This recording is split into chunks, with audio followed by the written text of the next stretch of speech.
Yo quisiera saber si cuando ha comenzado esta segunda mitad del año, o está por comenzar la segunda mitad, ya hemos llegado a la mitad, se han puesto a rever la palabra profética para este año. ¿Sí? ¿Cuál es la palabra profética para este año, para esta casa? Que este es el año de abundancia. Y no sé ustedes, pero constantemente estoy tratando de, con las prédicas y con la guía del Espíritu Santo, tratar de rever constantemente en mi interior si estoy alineada para recibir esa abundancia, alineada a Dios, a lo que Él me pide entregar, a lo que Él me pide hacer, al lugar en el que Él me pide servir. Y también dentro de ese rever constante está si hay algo que estorbe o impida que esa abundancia se manifieste en algún área de mi vida. Yo creo que si todos ustedes son hijos de esta casa y han experimentado en estos meses abundancia en algún área de su vida. Pero yo creo que todavía hay más de Dios para ustedes, todavía hay más de esa abundancia para mi vida y ciertamente hay más de esa abundancia para esta iglesia. Entonces quería compartirte algo que en este tiempo me ha llevado a estudiar la palabra. Y vamos a comenzar con Deuteronomio 15. Vamos a leer del 1 al 6 muy rápidamente, pero son en dos versículos fundamentales de los que te quiero contar o de los cuales vamos a partir, ¿sí? Yo lo voy a leer en NBI, pero está en Reina Valera y no hay ningún problema.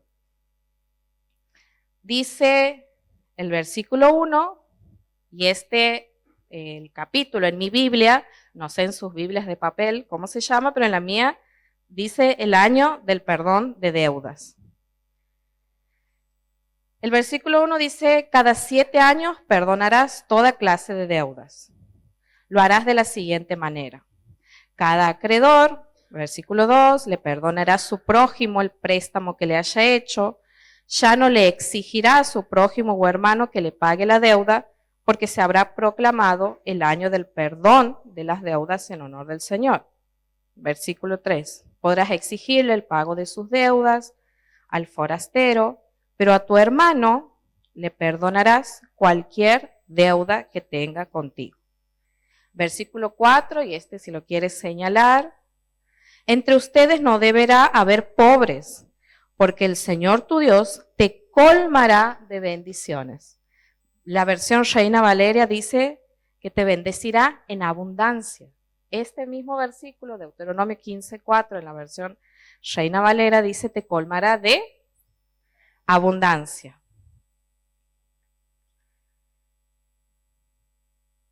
Decía, porque el Señor tu Dios te colmará de bendiciones en la tierra que Él mismo te da para que la poseas como herencia. Versículo 5, y así será siempre y cuando obedezcas al Señor tu Dios, cumplas fielmente todos estos mandamientos que hoy te ordeno. Y el versículo 6 es el otro versículo que me gusta de este pasaje que te quería compartir hoy. El Señor tu Dios te bendecirá, como lo ha prometido, y tú podrás darles prestado a muchas naciones, pero no tendrás que pedir prestado de ninguna. Dominarás a muchas naciones, pero ninguna te dominará a ti. La versión Reina Valera de ese versículo dice, prestarás entonces a muchas naciones, mas tú no tomarás prestado. Tendrás dominio sobre muchas naciones, pero sobre ti no tendrán dominio. Y el título quizás de esta palabra sería perdonar deudas como principio para recibir abundancia y libertad. En esta enseñanza que yo quiero compartirles hoy, vamos a ver o recordar ciertos principios que muchos de nosotros ya conocemos y para muchos otros serán nuevos principios. Y me refiero al perdón, ¿sí? Perdón cuando alguien nos hiere, perdón cuando alguien nos ofende, perdón cuando alguien nos lastima a nosotros o a alguien a quien amamos. ¿Qué es lo que dice el mundo? que es lo que habremos escuchado de una amiga, de un amigo, de un compañero de trabajo. El tiempo lo cura todo. Debes olvidar y volver a confiar. Pero esto no funciona así. Quizás lo has intentado. Has intentado que el tiempo cure todo y al final esa herida, aunque callada, solapada, sigue ahí y sigue dando frutos en tu vida o te sigue atando a la ofensa o al dolor. Pensar de esta manera, que el tiempo cura todo, que solo va a dejar de doler, ha sostenido o ha sido excusa para mantener relaciones tóxicas y también para silenciar a víctimas, pero principalmente alejarnos del plan de Dios. Perdonar no es aceptar o excusar el mal que te ha hecho otra persona. Perdonar trae beneficios principal y exclusivamente a nadie más que a vos. Te hace libre del rencor. Cuando perdonamos, entregamos a Dios todo nuestro dolor. Perdonar es un acto unilateral, es una decisión interior mía. ¿Y por qué es unilateral? Porque yo puedo perdonar a alguien que ha fallecido, puedo perdonar a alguien que está lejos y puedo perdonar a alguien que no se haya disculpado. Es un acto en el que yo decido renunciar voluntariamente a usar el daño recibido como argumento de seguir atado a ese pasado doloroso. En el perdón, o para perdonar, no niegas lo que ha ocurrido, no nos negamos a la realidad, no lo justificamos, no lo minimizamos, no lo olvidamos, pero dejas de convertirlo en el centro de operaciones de tu vida. Dejas de justificar tus reacciones o tu carácter en esa herida o en eso que alguien te ha hecho. Y vos me vas a decir, ¿qué tiene que ver la liberación de deudas? Porque claramente el pasaje que yo te he leído quizás puede referirse a cuestiones económicas, ¿no? Y si vos y Dios te ha mostrado que es el año de liberación de deudas para tu vida, tomalo y que amén, así sea. ¿Qué tendrá que ver la liberación de deudas económicas con perdonar heridas emocionales u ofensas? Déjame que te cuente que hay una palabra que en la Biblia, perdonar o el perdón, generalmente se usa como sinónimo de dejar ir, de soltar, según los distintos idiomas de cada libro de la Biblia. Pero en particular, y en todo el Nuevo Testamento, la palabra que más se usa para referirse al perdón, de la traducción al griego, es afiemi, con ph, pero se pronuncia afiemi. ¿Cómo se pronuncia? Afiemi. Afiemi, que significa cancelar, dejar ir. Y realmente era un término legal o financiero que se refería a cancelar una deuda por completo, liberar al ofensor de su obligación de pago, soltar derecho de venganza, soltar derecho a reclamar y dejar ir la ofensa de manera definitiva. ¿En qué pasajes muy importantes de la Biblia Jesús lo usa, este término afiemi? Al empezar, en Mateo 6:12, cuando nos enseña la oración modelo del Padre Nuestro. Cuando Jesús dice que nosotros debemos decirle a Dios, perdona nuestras deudas como nosotros perdonamos a nuestros deudores, o perdona nuestras ofensas como nosotros perdonamos a los que nos ofenden, el perdona que usa Jesús es este afiemi, es este perdón como perdón de deudas. Esta noche es para pensar, y he estado orando y oro en este momento que el Espíritu Santo nos muestre cuál es esa ofensa que no hemos soltado, que está impidiendo el fluir de la abundancia de Dios en nuestras vidas. Puede ser que tengas que perdonar. Justo estamos en un fin de semana que muchas personas conmemoran o celebran a sus papás.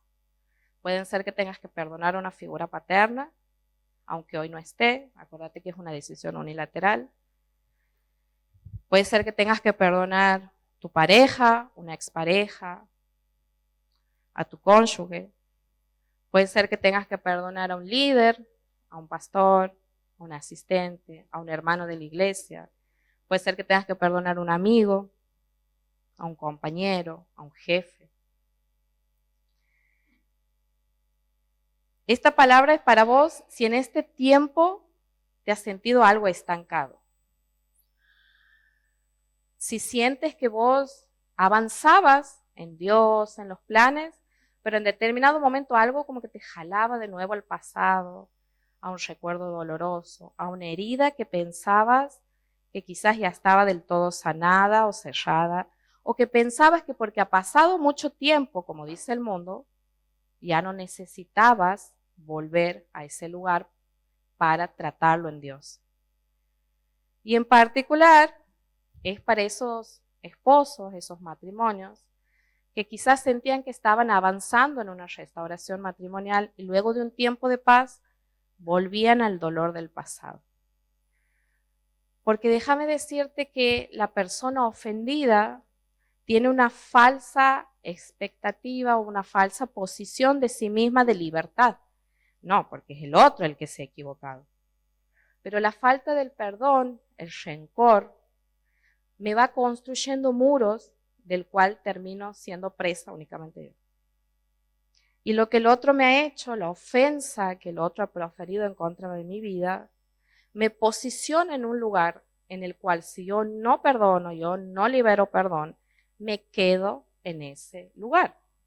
Y desde ese lugar es desde el cual yo me relaciono con todos, desde el cual edifico mi vida, desde el cual soy mamá, desde el cual soy esposa, desde esa ofensa, desde esa herida. La falta de perdón me mantiene presa de ese dolor. ¿Y dónde más se refiere Jesús al perdón como afiemi, como cancelación de deudas? En Mateo 18, del 21 al 35, es el pasaje, pero lo vamos a ir tratando por partes.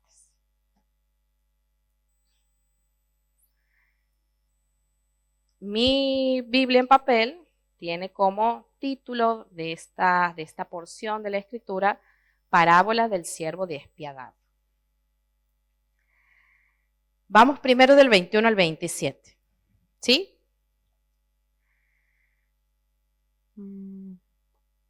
Pedro se acercó a Jesús y le preguntó, Señor, ¿cuántas veces tengo que perdonarme a mi hermano que peca contra mí? ¿Hasta 7 veces? Versículo 22. No, no te digo que hasta 7 veces, sino hasta 77 veces. Y es importante el contexto de esta palabra porque si bien la Biblia se divide en capítulos y demás, pero antes de esto, Jesús ha hablado de cómo reconciliarte con tu hermano. Habla de la importancia que requiere el estar de acuerdo y qué tan poderosa es la oración en acuerdo. Y después de eso viene a enseñarnos sobre el perdón. En el versículo 23 comienza esta parábola y dice, por eso el reino de los cielos se parece a un rey que quiso ajustar cuentas con sus siervos. Versículo 24. Al comenzar a hacerlo, se le presentó uno que le debía miles y miles de monedas de oro. La versión Reina Valera dice 10.000 denarios. El versículo 25. Como él no tenía con qué pagar, el Señor mandó que lo vendieran a él, a su esposa y a sus hijos y todo lo que tenía para así saldar la deuda. El siervo, versículo 26, se postró delante de él. Tenga paciencia conmigo, le rogó, y se lo pagaré todo. Versículo 27, el Señor se compadeció de su siervo, le perdonó la deuda y lo dejó salir en libertad. Tenemos un pasaje en la que un señor, sabemos que Jesús enseñaba con parábolas, ¿sí?, para explicar cómo funciona el reino de Dios, un señor que se ha puesto a ajustar cuentas con sus siervos. Y llega uno que le desvía 10.000 talentos, que en esa época un talento equivalía a 20 años de trabajo de una persona común. Deber 10.000 talentos era una deuda impagable.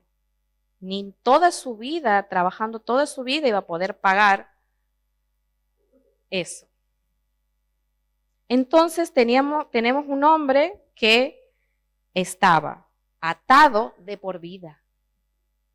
La versión que yo les he leído, que es la NBI, dice que esa condena caía sobre su esposa, sobre sus hijos y sobre todo lo que tenía. Tanto así afectaba su deuda. Él ha pedido misericordia y el Señor sabía que era una deuda que él no le iba a poder pagar. En mi versión él le decía, teneme paciencia, te voy a pagar. El Señor sabía que no le iba a alcanzar la vida para pagar por todo. Entonces hace dos cosas. Le perdona la deuda y lo deja libre. Y esto, si bien seguramente mientras yo te iba hablando de esto, lo has podido ir relacionando, que este siervo con su Señor se equipara a nuestra relación con Dios, ¿sí? El Señor sería Dios, nosotros seríamos nuestro primer siervo, y esa deuda espiritual que tenemos son nuestros pecados, los errores que hemos cometido mientras no conocíamos a Dios o aún conociéndolos. Que por más que le digamos, paciencia, voy a cambiar, Dios sabe que sin Él es difícil que cambie, y mis pecados generan una deuda espiritual que en teoría y según la ley acarrea muerte y se extiende a mis generaciones. Mediante el sacrificio de Jesús en la cruz, la sangre de Jesús ha cancelado esa deuda. Y según Hechos 16:31, si yo creo en el Señor, yo y mi casa vamos a ser salvos. Entonces, así como esa deuda afectaba, la del siervo en la parábola, afectaba a toda su familia, el sacrificio de Jesús me alcanza a mí y puede alcanzar mi generación. En la segunda parte, vamos a seguir con la historia, en el versículo 28, al salir aquel siervo, se encontró con uno de sus compañeros que le debía 100 monedas de plata. Otras versiones dice 300 denarios, creo. 100 denarios. 100 denarios.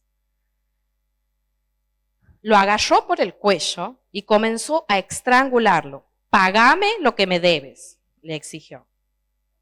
Versículo 29. Su compañero se postró delante de él. Ten paciencia conmigo, le rogó, y te lo pagaré.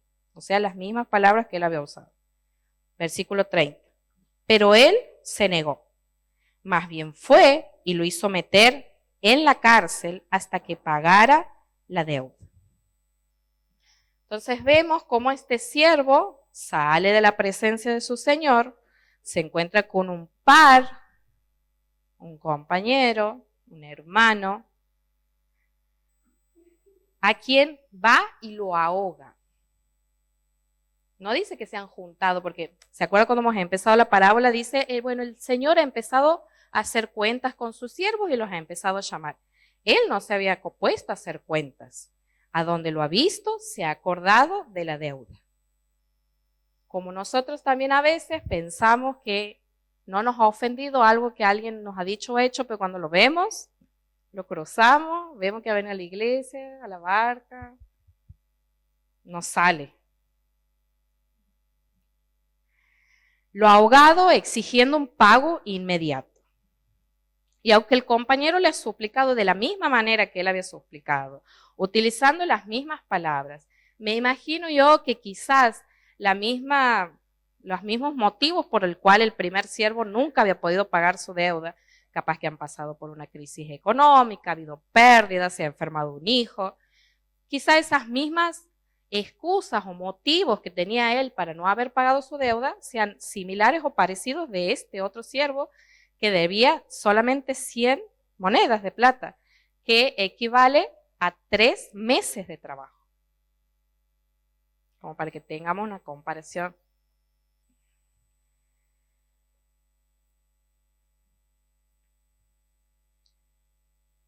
Y él, en cambio, en vez de perdonar y de extender la misericordia, lo ha metido en la cárcel.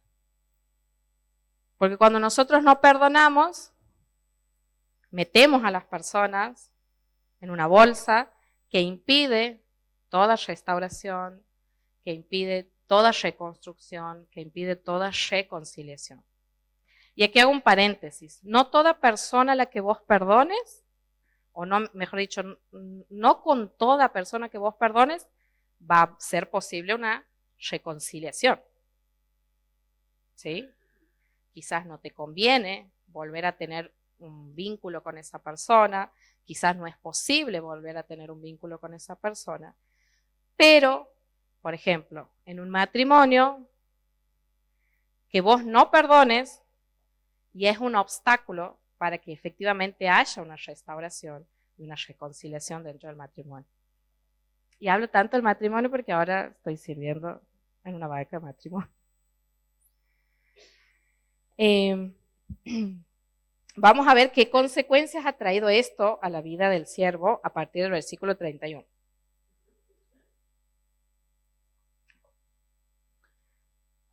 Cuando los demás siervos vieron lo ocurrido, se entristecieron mucho y fueron a contarle a su señor todo lo que había sucedido.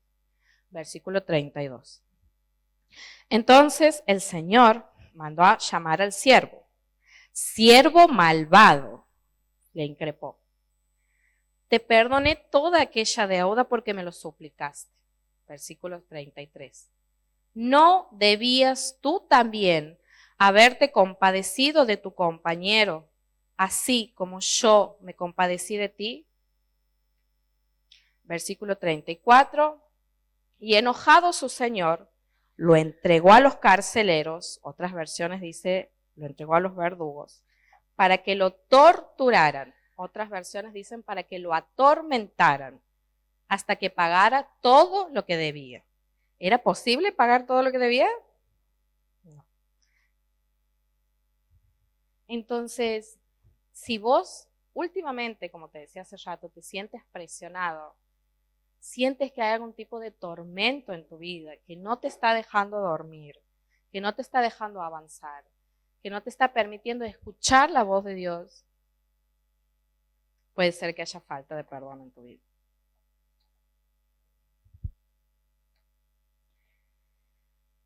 Pero hay algo que quiero recalcar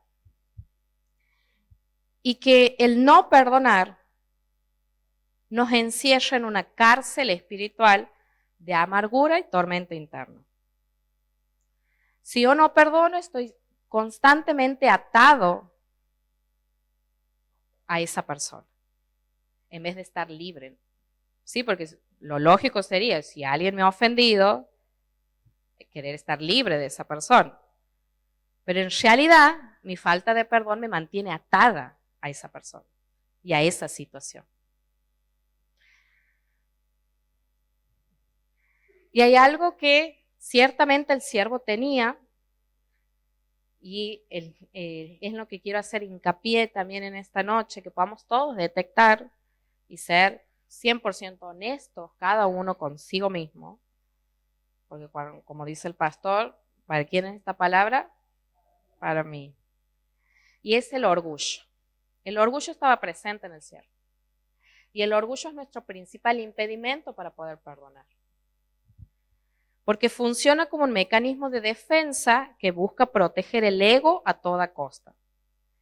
Mientras que el perdón, como Jesús nos lo enseña, requiere humildad, que es lo opuesto al orgullo, generosidad y soltar el control, el orgullo se alimenta del resentimiento.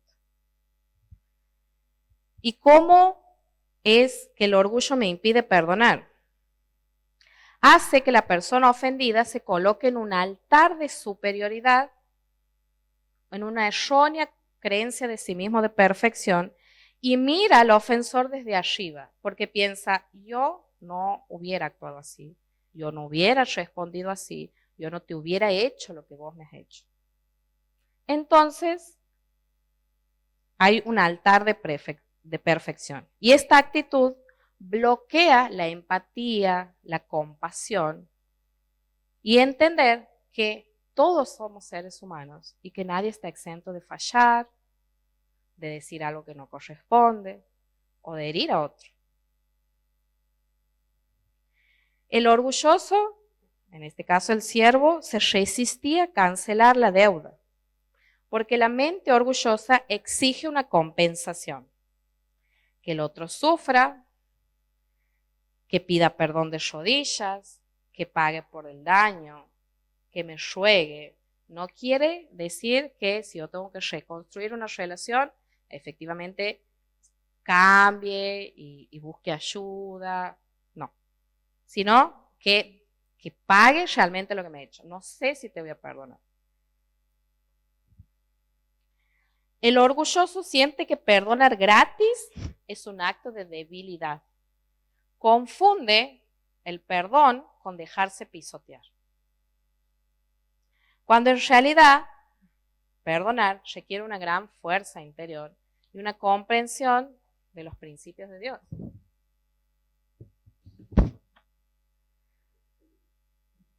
Para el orgulloso, ganar el argumento, ganar la discusión, establecer que él era el que tenía razón y que el otro estaba equivocado, es más importante que restaurar la relación. Perdonar, en cambio, implica aceptar que el daño ha ocurrido y soltarlo. El orgulloso prefiere retener la ofensa para tenerla como un as bajo la manga o como un arma para usarla en el futuro con esa persona. Dicen algunos pasajes de la Biblia, como no los pongan, como Isaías 38:17, Miqueas 7:19, 8:12, que cuando Dios nos perdona, arroja nuestros pecados para atrás. Miqueas dice al fondo del mar. Entonces, una señal de que quizás todavía no has perdonado de verdad es si en la próxima discusión con alguien le vuelves a sacar aquello que ya supuestamente has perdonado. Todavía tienes ese as bajo la manga. Vos no me puedes reclamar, vos no me puedes decir nada, yo puedo hacer lo mismo que vos, porque retener la ofensa me habilita a atormentar al otro y a no cambiar yo tampoco. El orgulloso teme quedar como perdedor de la situación. No comprende que el perdón es un acto de libertad personal que rompe cadenas con el ofensor. Y es difícil reconocer que uno tiene algo de orgullo. Por algo, no sé si ha sido el año pasado o el anterior, el pastor Antonio ha empezado, bueno, creo que todos los pastores de la casa también, con una serie de prédicas de la puerta de la humildad que ha llegado hasta la 20 y algo. Porque parece que Dios le mostraba que había mucho por hacer en nosotros. Que están todas grabadas, son todas de mucha bendición, así que si después las quieren ir viendo, Dios les va a hablar. Entonces, como es difícil reconocer que hay orgullo dentro de nosotros, más que cuando venimos a la iglesia, cuando hemos tenido un momento de adoración tan hermoso, vamos o les voy a contar algunas señales que ustedes pueden honestamente rever si están presentes en su vida o no. No piensen en si eso le pasa a mi pareja, si eso le pasa a mi papá, si así es mi amiga, no. Fíjense ustedes, ¿sí? 1. ¿Cómo te tomas la corrección y la crítica?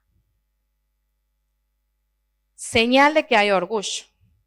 Sentir un enojo inmediato, una necesidad urgente de justificarte o atacar de vuelta cuando alguien te señala un error. Y esto es porque crees que siempre tienes la razón o porque erradamente consideras que tu valor como persona depende de ser perfecto. Entonces pregúntate, ¿cuándo ha sido la última vez que genuinamente le has dicho a alguien, tienes razón, me equivoqué, perdóname? 2.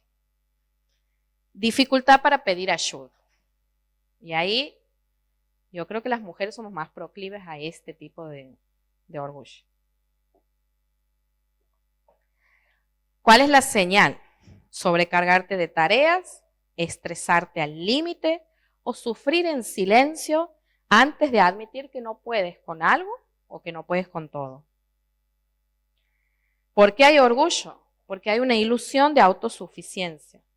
Porque piensas que pedir ayuda es una muestra de debilidad o, atención mamás, que nadie puede hacer las cosas tan bien como a vos te salen.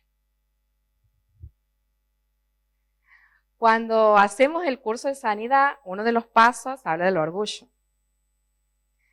Y una de las renuncias es creer que a mí me salen mejor las cosas que a otros. O creerme superior a otros.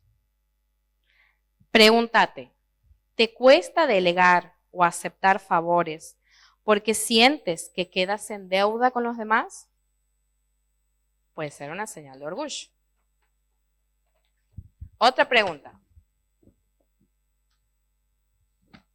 ¿Disfrutas? No me las contesten, ¿no? Sí las pueden tratar con su líder. ¿Disfrutas secretamente cuando te enteras de que alguien que te cae mal se ha equivocado o ha fracasado? Cuando tu compañero de trabajo, el jefe lo ha retado, ¿te alegras? ¿Disfrutas? La incapacidad de alegrarte por el éxito ajeno es también una señal de orgullo. De estas 4 o 5 cositas que yo les he dicho, tips, por lo menos en alguno te has identificado, aunque sea en uno.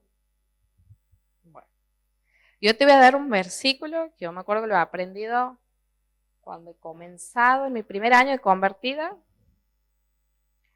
y que es como mi rienda que siempre me trae de nuevo a lo que Dios dice. Y está en Filipenses 2:3, vos también anotalo, cuando sientas que el orgullo está creciendo en vos.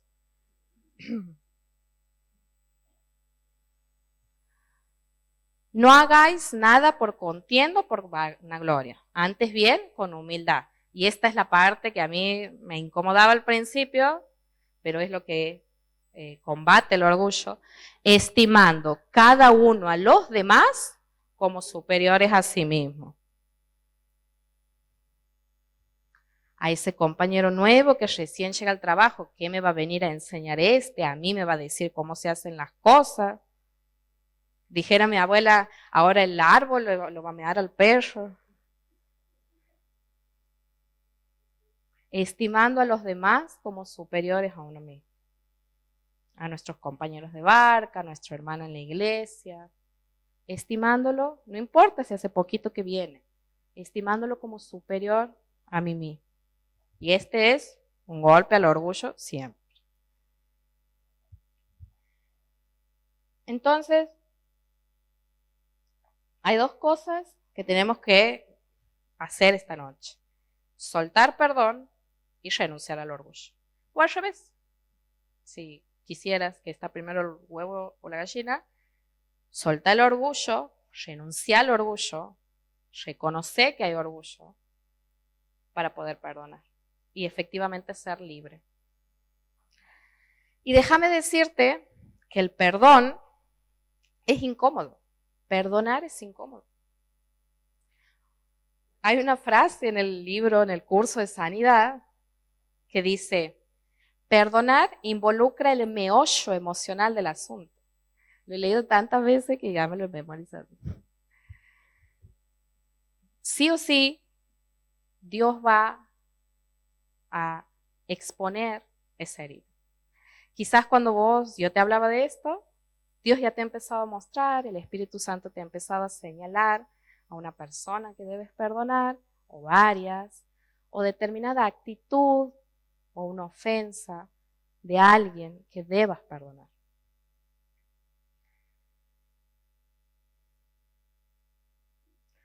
Y ¿se acuerdan que yo les había contado de unos versículos en el que Dios echa al fondo del mar, echa para atrás? Se los leo yo. Isaías 38:17 dice, tú has arrojado tras tus espaldas todos mis pecados. Miqueas 7:19, Dios dice que Dios promete que echará todos nuestros pecados a lo profundo del mar. Y Hebreos 8:12 menciona que Dios dice, nunca más me acordaré de sus pecados. Y yo quiero decirte, como dice Filipenses, creo que es 13.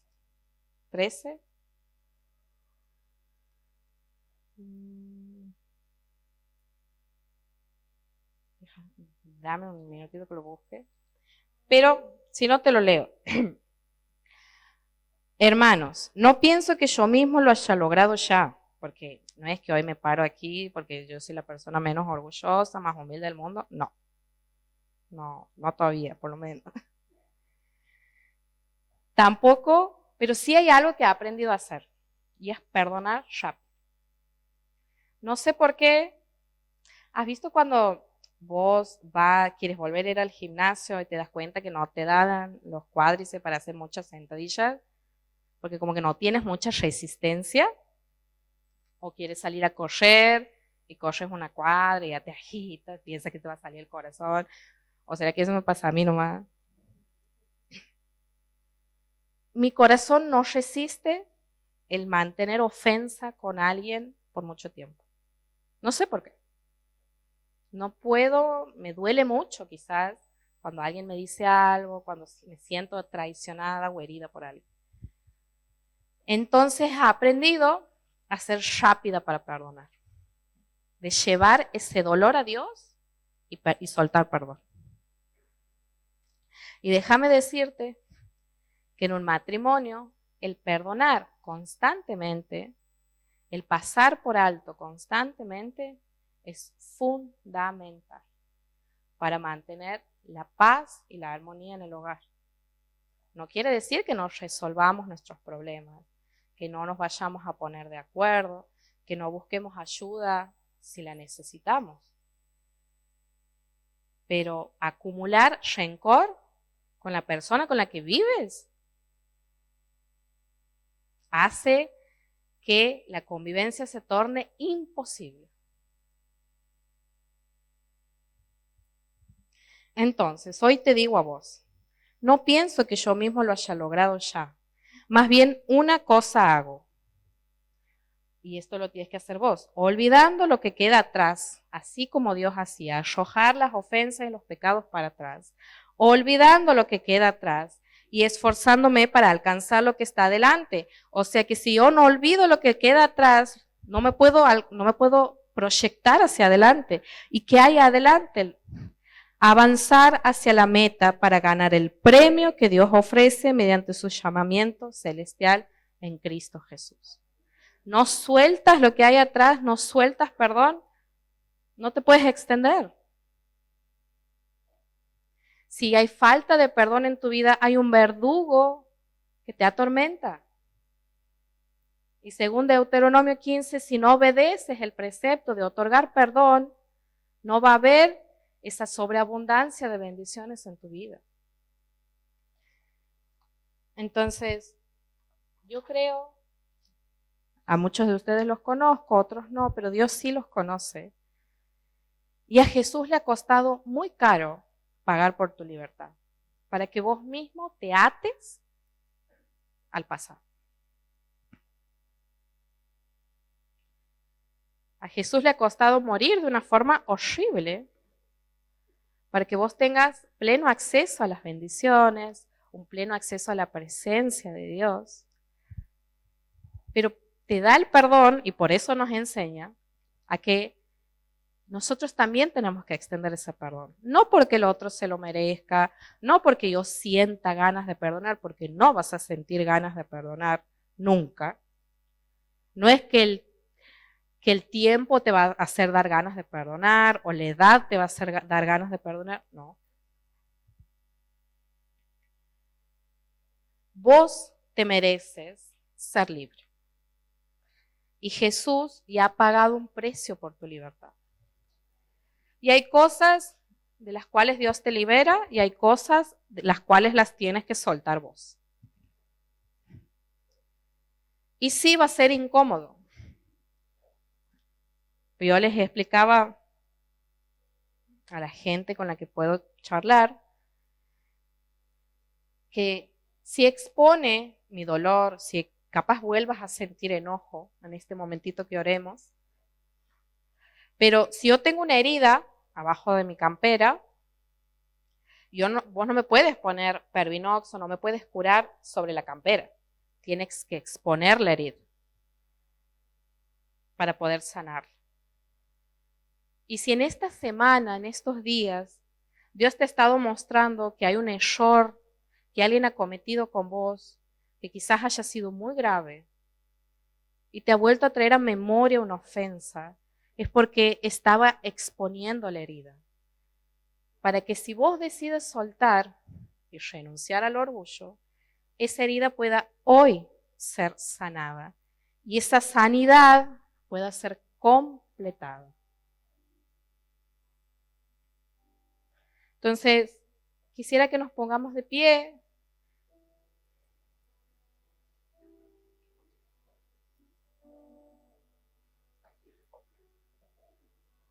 Cerrar los ojos, porque este es un momento en el que vos te tienes que relacionar con el Espíritu Santo. Y ahora te va a volver a traer esa persona. Quizás te recuerde esas palabras que te han herido, esa ofensa, algo que alguien le ha hecho a alguien de tu familia. Te va a volver a hacer sentir el rechazo. Quizás vuelvas a sentir un ardor como el abandono. Y si has estado sensible por la proximidad con el Día del Padre, puede ser que muy puntualmente Dios te traiga a tu papá o a una figura paterna que te ha ofendido, que te ha dañado, que te ha fallado, que no ha estado.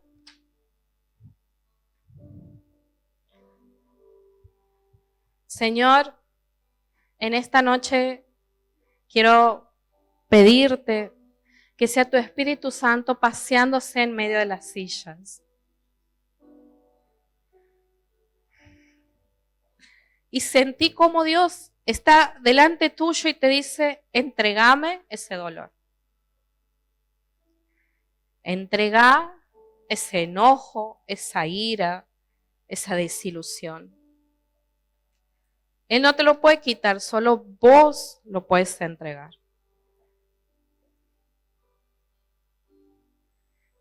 Y repetí conmigo, Señor Jesús, esta noche reconozco que había orgullo en mi interior. Y en este momento renuncio al orgullo, renuncio a la autosuficiencia y renuncio a mi derecho de buscar venganza.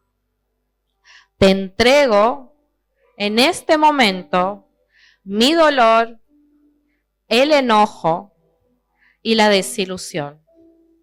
Me despojo de todo sentimiento, de toda emoción y de toda atadura que hasta el día de hoy he traído.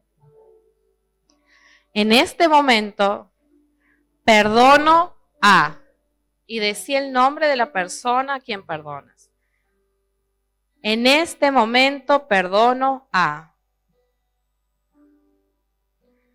Y declaro que se corta toda ligadura emocional y espiritual que traía el rencor. Declaro que en este momento salgo de esa cárcel en donde estaba y declaro que todo verdugo y que todo tormento asignado a mi vida en este momento se va de mi presencia. Declaro que soy totalmente sana y totalmente libre y que toda la gloria y todo el honor es para ti, Jesús. Gracias, Señor, por lo que has hecho. Permítenos permanecer en libertad, permanecer en sanidad. En el nombre de Jesús, Señor, nosotros renunciamos a vivir enojados, a vivir resentidos, a creer que mi pareja, que mi cónyuge es mi enemigo, a creer que mi mamá, que mi papá, que mis hermanos son mis enemigos. En el nombre de Jesús, quita todo impedimento para una reconciliación familiar. En el nombre de Jesús, declaro tu palabra que en este tiempo, en estos días, vas a acercar el corazón de los padres a los hijos y el corazón de los hijos a los padres. Declaro que vienen días de una restauración familiar, de una restauración matrimonial, de sanidad en los hijos, de sanidad en las mentes y libertad en la mente de los niños de nuestras casas, en el nombre de Jesús. Declaro que todo tormento que había en nuestras vidas por la falta de perdón, en el nombre de Jesús, que hemos sido libres esta noche, que por fin vamos a poder descansar, que vamos a poder dormir en paz y sobre todo que todo lo que estaba reteniendo tu abundancia en el nombre de Jesús ha sido quitado del medio por la sanidad, por el perdón, por la renuncia al orgullo y que nada va a impedir que tu sobreabundancia de bendiciones se manifiesten en nuestras vidas y en nuestras familias.